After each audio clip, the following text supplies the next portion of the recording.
수 있도록 인도하여 주시옵소서. 감사하며 사랑해 주 예수 그리스도의 이름 받들어 간절히 기도했습니다. 아멘. 누가복음 강의 37번째 시간입니다. 말세를 사는 그리스도인의 소유라는 제목으로 함께 말씀을 나누도록 하겠습니다.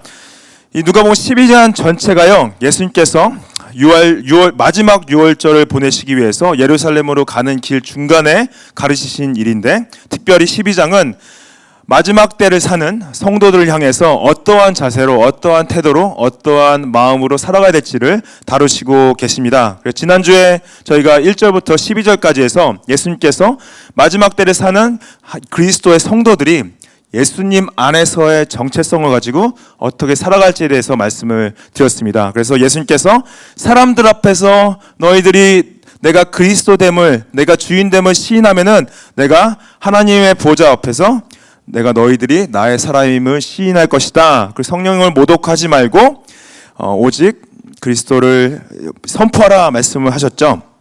그래서 우리가 그리스도인의 정체성으로서 어떻게 살아갈지에 대해서 말씀을 드렸고요. 오늘은 예수님께서 특별히 마지막 때에 사는 그리스도인들이 우리가 가지고 있는 물질, 돈, 소유에 대해서 어떠한 마음과 어떠한 자세로 살아가야 될지를 말씀을 하십니다.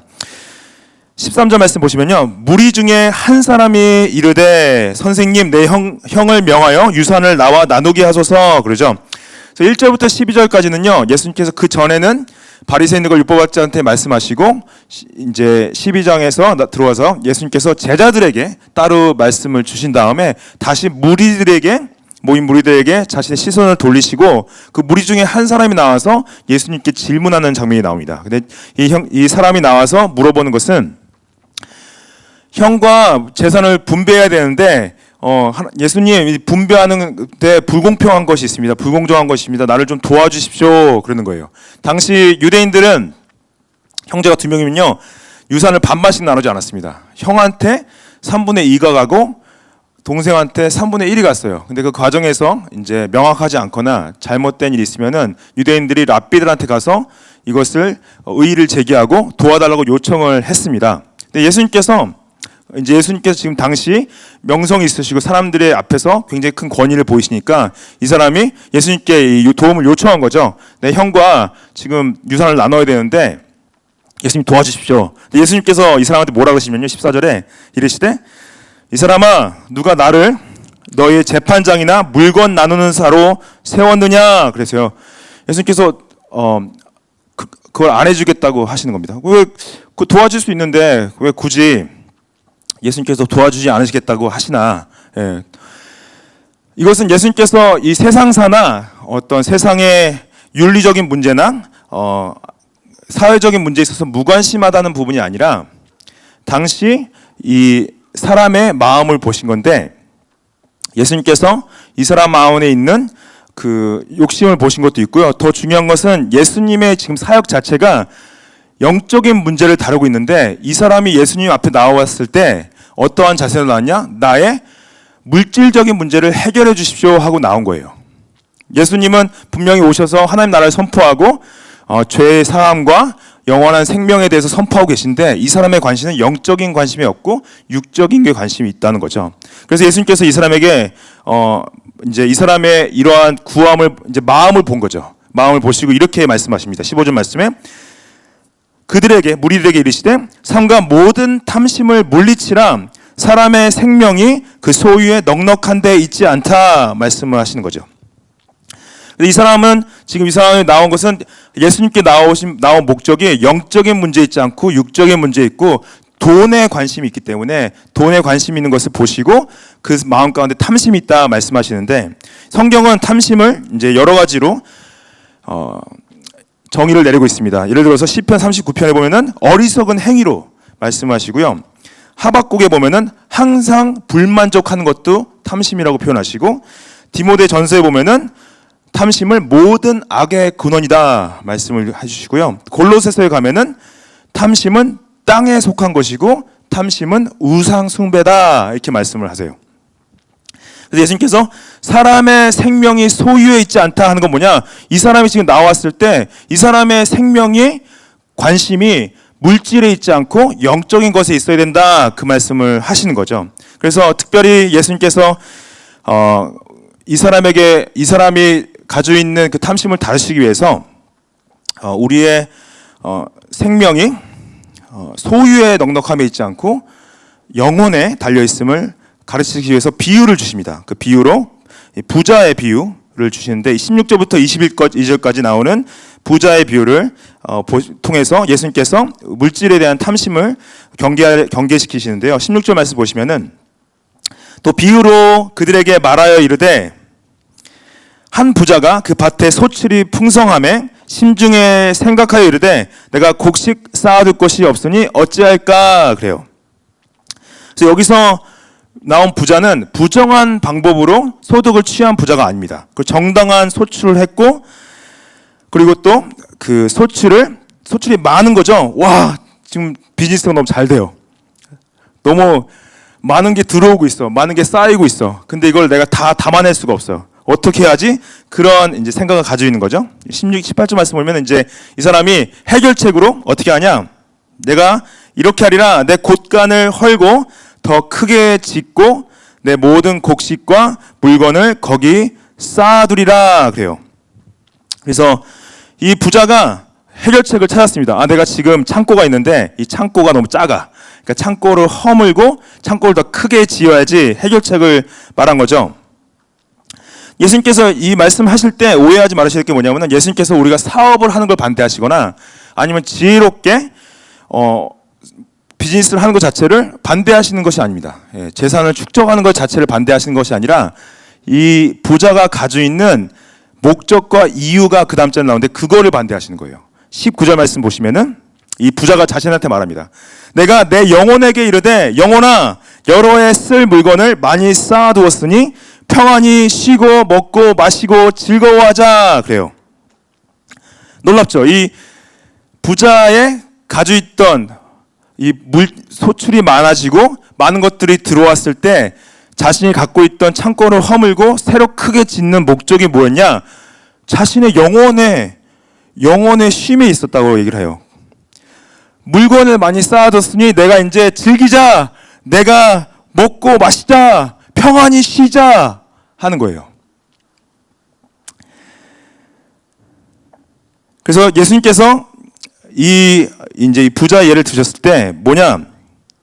이 사람이 비즈니스 하는 것 자체가 잘못된 것도 아니고 재물을 가지고 있는 것 자체가 잘못된 것이 아닌데 이 재물을 가지고 있는 목적이 뭐냐는 걸 다루시는 거죠. 이 사람의 목적은 뭐였습니까?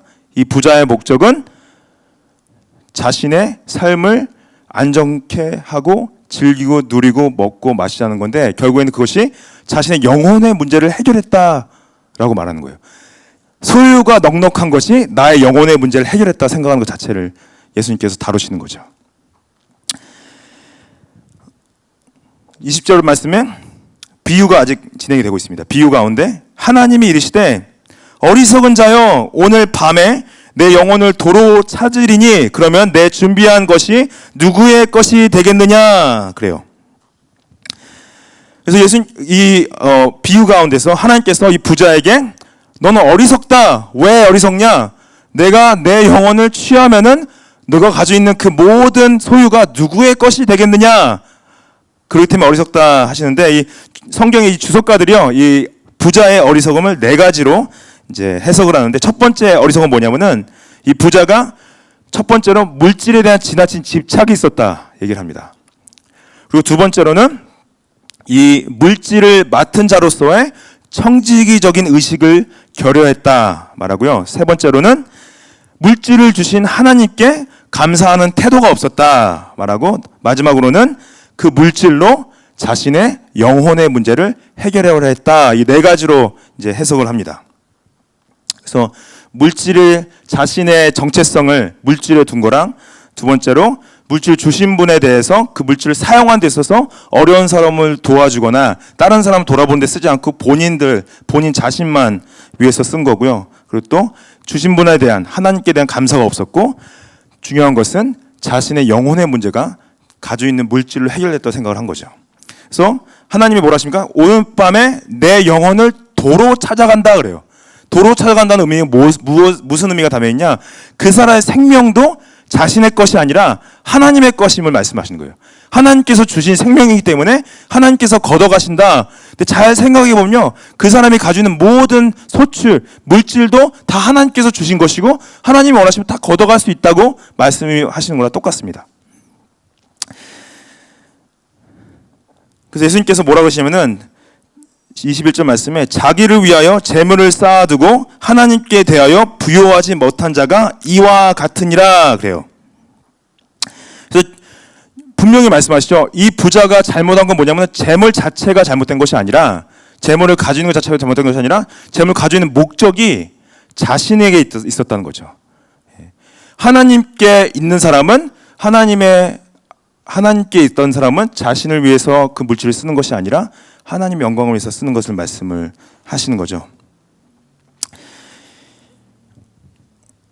우리가 이 호주에 살면서 굉장히, 호주가 다른 나라보다 굉장히 물질적으로 풍부하고 풍족한 가운데 있습니다. 물론 이제 여기가 이제 비교적으로 생각했을 때 다른 분보다 본인이 못 산다고 생각하실 수 있어요. 나는 다른 사람 다 이거 다 가졌는데 나는 없네라는 생각 때문에 여기 나라 자체가 풍요롭고 가진 게 많다 할지라도 나는 좀 비교했을 때 너무 없다, 너무 빈곤하다고 생각할 수 있습니다. 근데 이제 만약에 더 큰 이제 다른 나라들, 정말 가난한 나라를 비교했을 때 굉장히 풍족한 가운데 살고 계신 거죠.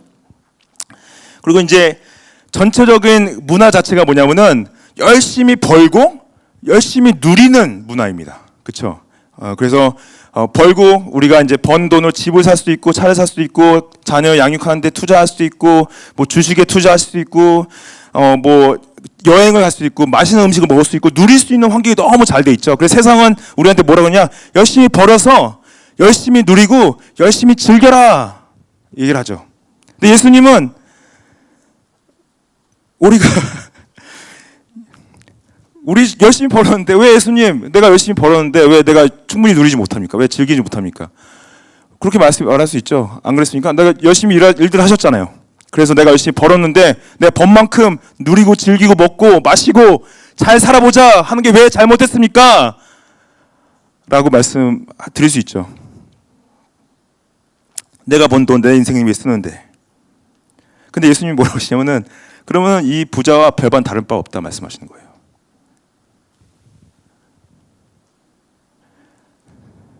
쓰죠. 내 인생이 이 부자와 별반 다를 게 없다. 그게 뭐냐? 영혼을 생각하지 않고 현세 60만을 위해서 살아가는 것 자체가 죄라는 거예요.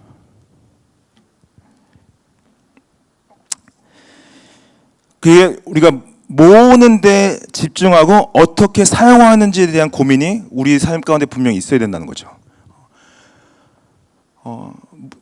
하나님께서 주신 물질에 대해서 무책임하라는 얘기가 아닙니다. 그리고 또 본인을 위해서 쓰지 말라는 얘기가 아니에요. 근데 얼마만큼 주신 물질을 어떻게 사용하는지에 대한 진짜 고민이 있나라는 부분이 있죠.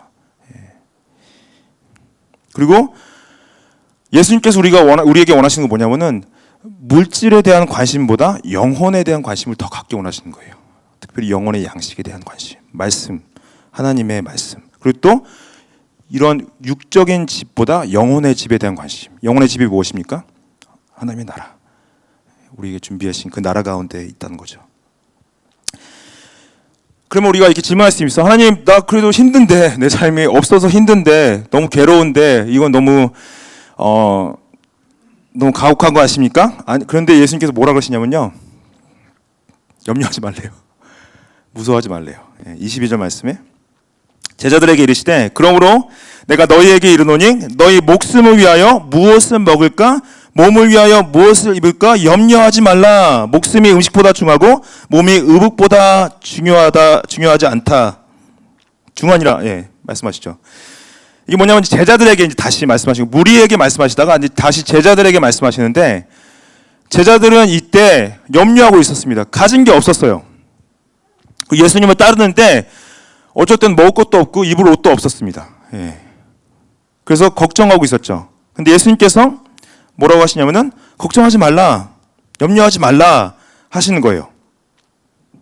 이게 뭐냐면은 자신의 가진 소유에 대한 무책임을 말씀하시는 것이 아니라 하나님만을 온전히 의지해라, 그 말씀을 하시기 원하시는 거죠. 예. 여러분들 우리가 염려할 수밖에 없지 않습니까? 없는데 없어 본 분들 아시죠? 물질이 없으면요 영적으로 곤고해져요. 하나님과의 관계가 나빠집니다. 교회도 나오고 싶지 않고 기도하고 싶지도 않고 말씀 보고 싶지도 않고 하나님이 무슨 상관이에요? 내가 지금 당장 먹을 게 없고 쓸 돈이 없는데. 그렇죠? 염려할 수밖에 없죠. 그리고 또 목숨이 음식과 옷보다 중요하다 말씀하시는데 먹을 음식이 없으면은 우리 목숨이 죽을 수밖에 없는데 이게 지금 무슨 말씀을 하시는 건가? 예. 이 음식과 옷이 없으면은 기본적인 생활이 안 되는데 어떻게 음식과 옷보다 중요하다고 말씀하시냐? 이걸 예수님께서 이제 어떻게 하나님께서 우리를 먹이시고 하나님께서 우리를 입히시는지에 대한 부분으로 이제 설명을 하시는데 24절 말씀에 까마귀를 생각하라. 여러분들 여기 까마귀 꽤 있는 거 아시죠? 까마귀 진짜 근처에도 가고 싶지 않은 새죠. 예. 부리도 굉장히 크고 여기 호주 까마귀도 굉장히 큰 것 같아요.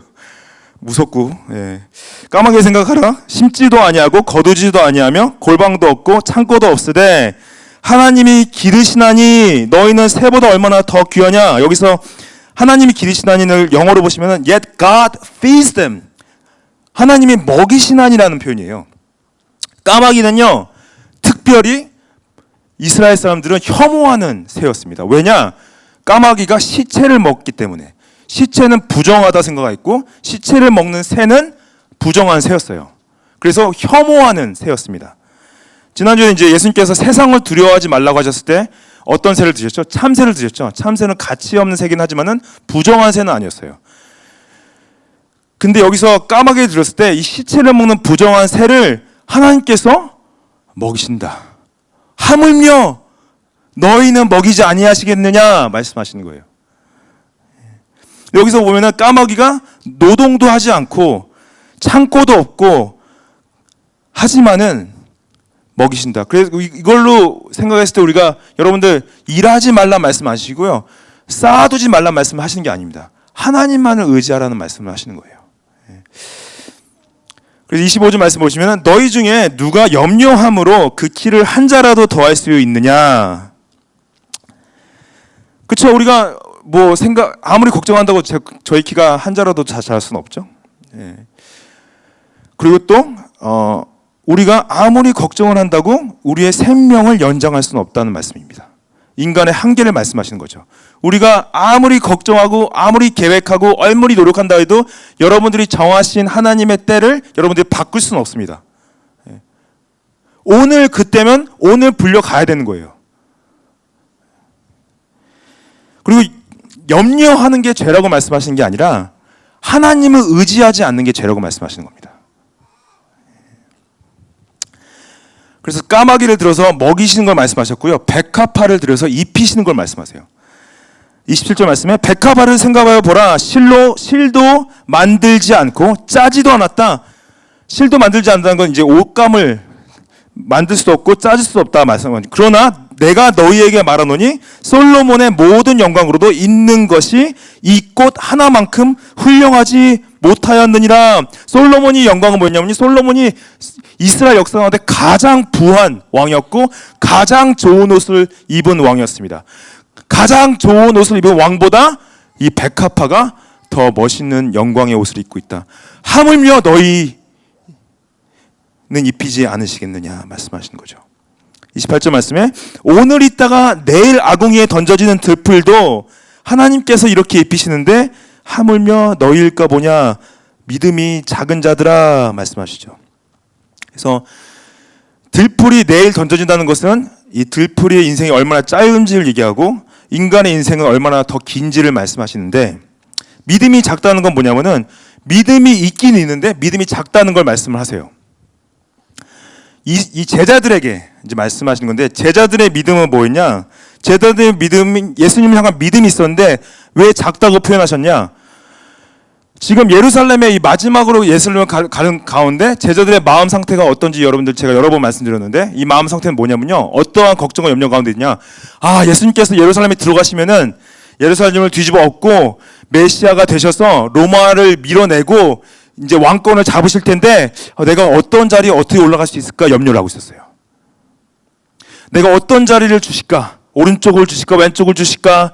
어떤 장관직을 주실까? 어떠한 위치를 주셔서 내가 좋은 집을 얻고 가족을 얻고 잘 먹고 잘 살아볼까라는 고민을 가지고 있던 차에 예수님께서 제자들에게 믿음이 작은 자들아 말씀을 하시는 거죠. 근데 이 제자들의 고민과 저희와 고민이 별반 다를까 있을까요? 많이 다릅니까? 우리의 믿음은 어떠한 믿음입니까? 29절 말씀에 너희는 무엇을 먹을까 무엇을 마실까 하여 구하지 말며 근심하지도 말라. 아까는 염려하지 말라고 그랬는데 여기서는 근심하지 말라고 말씀하시죠.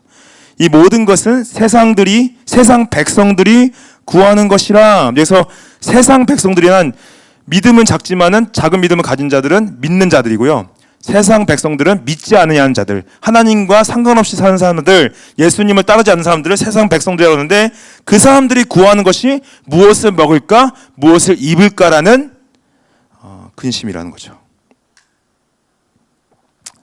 그래서 예수님께서 말씀하시는 건 뭐냐면은 그리스도인들이 물질적인 조건으로 움직이는 것이 아니라 하나님의 뜻으로 움직여야 된다는 걸 가르치십니다. 31절 말씀에 다만 너희는 그의 나라와 그의 나라를 구하라. 그리하면 이런 것들을 너희에게 더하시리라 그러시죠. 그래서 마태복음에 보면은 너희 그의 나라와 그의 의를 구하라 말씀하셨죠. 같은 말씀에서 여기서 이제 그의 나라를 구하라 말씀하셨는데, 그래서 여러분들 우리가 하나님의 백성으로서 이 땅을 살아갈 때 당연히 두 가지를 다 구해야 될 부분이 있습니다. 하나님의 나라도 구하고 물질도 구해야 돼요. 여러분들 물질이 없으면 우리가 살아갈 수가 없습니다. 돈을 구하지 말라는 얘기가 아니에요. 우리의 필요를 구하지 말라는 말씀이 아니라 하나님의 나라도 구하고 물질도 구하되 무엇을 먼저 구하냐는 거예요. 무엇을 먼저 구하냐? 하나님의 나라를 먼저 구해야 된다. 그래서 하나님의 나라를 구한다는 의미는 무엇을 가지고 있을까요? 하나님의 나라를 구한다는 것은 첫 번째로 하나님의 통치하심, 하나님의 다스리심, 그분의 주권을 구하는 겁니다. 나의 삶 가운데 나의 삶의 주인이 내가 아니라 하나님이 왕 되시고 예수 그리스도가 나의 주인 되심을, 다스리심을 삶의 모든 영역에서 그것을 선포하고 그렇게 살아가는 것이 하나님 나라를 구하는 것이고요. 두 번째로 물질에 집착하지 않고 영적인 것을 구하는 거죠. 말씀과 기도를 통하여서 영적인 것들을 구하는 것이고요. 세 번째로는 하나님 나라를 구하는 것은 하나님의 나라의 복음, 예수 그리스도를 선포하고 그분을 증거하는 것이 하나님의 나라를 구하는 것입니다. 하나님 나라를 구한다는 것은 예수 그리스도가 선포됨으로 말미암아 그리스도의 나라가 확장되는 것을 말하고 하나님의 나라가 도래하는 것을 말합니다. 그래서 우리가 삶의 목표가 뭐냐? 우리 삶의 목표는 더 많은 것을 취하고 더 많은 안정과 더 많은 평안이 아니라 하나님의 나라와 그분의 뜻과 그분의 계획 가운데 있다는 거죠.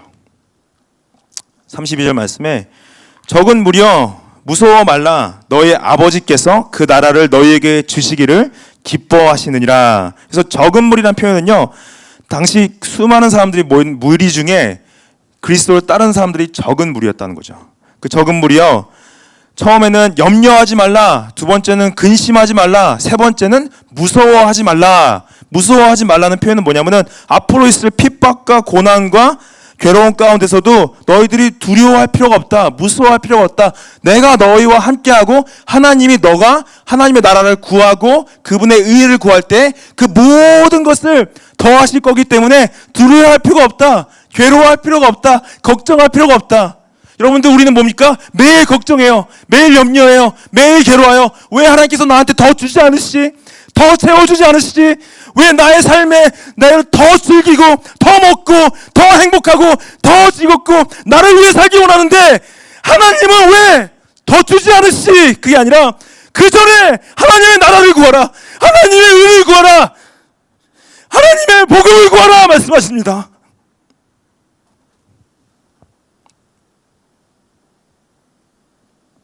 그럴 때 하나님께서 우리에게 하나님 나라를 주시길 기뻐하시겠대요.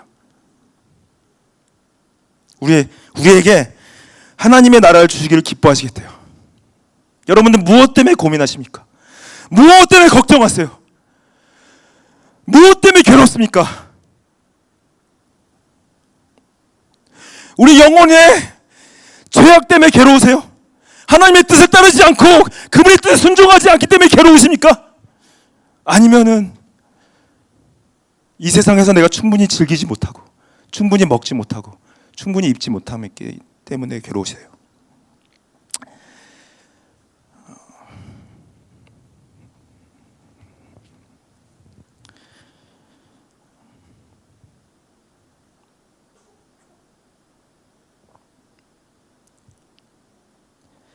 하나님께서 우리에게 그분의 나라를 주시기를 기뻐하십니다.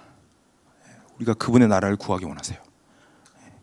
33절 말씀에 너희 소유를 팔아 구제하여 낡아지지 아니하는 배낭을 만들라. 곧 하늘에 둔 바 다함이 없는 보물이니 거기는 도둑도 가까이 하는 일이 없고 좀도 먹는 일이 없느니라 말씀하시죠. 그래서 같은 이 어리석은 부자는 물질에 집착했고 자신만을 위해 썼다면은 예수님은요 결국 뭐냐면은 제자들에게 너희만을 위해 쓰지 않고 다른 사람들을 위해 써야 말씀. 그것이 하늘의 보물을 쌓는 것이다 말씀하신데 하늘에 쌓는 보험 말씀하실 때 마태복음에서는 하나님과 돈을 둘 다 섬길 수 없다. 둘 다 주인이 될 수 없다 말씀하시죠. 그래서 오늘 마지막 구절에 너희 보물이 있는 곳에 너희 마음도 있다 말씀하십니다. 너희 보물이 있는 곳에 너희 마음도 있다. 마음은 어디입니까? 마음은 우리의 인격, 우리의 행위의 중심이 되는 곳이죠. 우리의 마음에 의자가 있습니다. 그 의자에 앉아 있는 것이 보물입니다. 그에 앉아 있는 것이 예수 그리스도가 아니라 돈이면 그것이 여러분들의 보물이 되는 거예요. 거기 앉아 있는 것이 여러분들의 가족이면은 그 가족이 여러분들의 보물이 되는 것입니다. 그것이 여러분들의 경배의 대상인 거예요. 여러분이 그 의자에 앉아 있는 것이 여러분들의 성공이고 모르겠어요. 뭐가 앉아 있는지 잘 모르겠어요. 근데 그것이 하나님이 아니면 다 우상입니다. 예수 그리스도가 아니면 다 우상인 거죠. 그래서 보물이 있는 것에 너희 마음도 있다. 그래서 우리 예수님께서 말씀하신 건 뭐냐면은 그 삶의 가치와 삶의 목적과 삶의 의미, 내 마음 가운데 있는 그 의자에 예수 그리스도를 앉혀라 말씀하시는 거예요. 주님이 나의 삶의 주인 되심을. 그럴 때 여러분들 다 채워주신다고 하십니다. 까마귀도 먹이세요. 백합도 입히세요. 하나님께서 여러분들 다 먹이시고 다 입히실 것입니다.